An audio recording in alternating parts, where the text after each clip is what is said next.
Welcome back to Review the Pay-Per-View, where we go back and look at old wrestling pay-per-views. Today we have Crown Jewel 2019, and I don't usually say, I'll say if it's a bad pay-per-view, but this is probably be the first pay-per-view where I say, you don't need to see it. You can just skip it. There's nothing of importance that happens on this pay-per-view, and we'll get into why. To kick off the show was Brock Lesnar versus Cain Velasquez, and it was a one-star match. It was a feud from his UFC days. It was bad. Kamar Lock for the win. Following that catastrophe was the tag team turmoil. So, once you win, you move on, loser leaves. So we started off with Dolph Ziggler and Bobby Roode versus Lucha House Party, Gran Metalik, and Lince Dorado. So there was a lot of high flying. It was really good, really fun. But Dolph Ziggler sneaked in a super kick to Gran Metalik and a glorious DDT for them to move on to Hawkins and Ryder.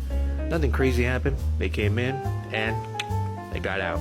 So Ziggler and Rhodes move on to Heavy Machinery. They actually slowed down the match a little bit, Tucker and Otis, but they got disadvantaged by Bobby Roode and Dolph Ziggler by multi-tagging, beating up Tucker. But hot tag from Otis, and they got a compactor for the win, and they move on to the New Day. Nothing else really happened in this match besides Otis yelling, "Ducky." Then Otis would get a assisted big end for New Day to move on against the B Team.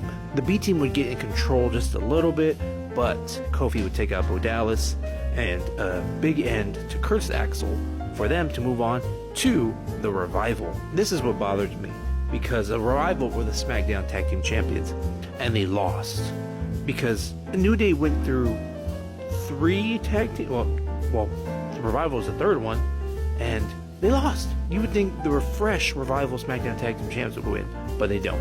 And New Day would move on to fucking the OC. They would get a Magic Killer on Kofi for the win. And the last teams were the Viking Raiders, which were the Raw Tag Team Champions, versus the OC. And winner is the best tag team in the world. And that was the OC. This was not good. I don't know who thought of this whole concept, but 2 stars.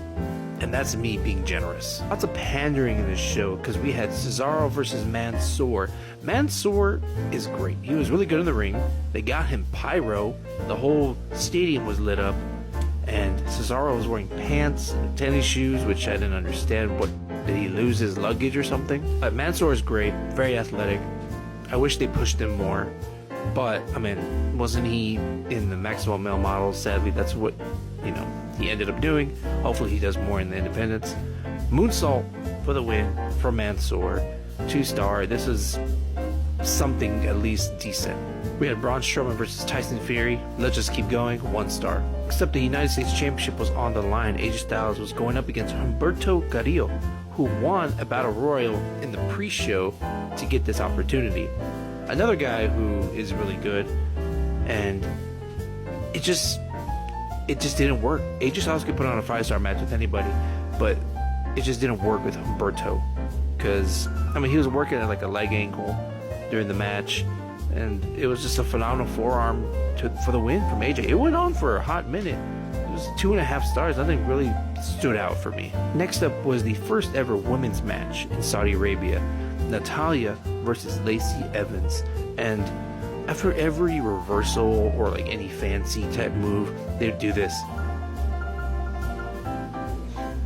It was very slow, 1 star, and they did that stopping about 4 times. It was so fucking annoying. Next we had an 8-man tag, Team Flair versus Team Hogan. And on Team Flair, we had Bobby Lashley, Shinsuke Nakamura, Drew McIntyre, King Corbin, and Randy Orton.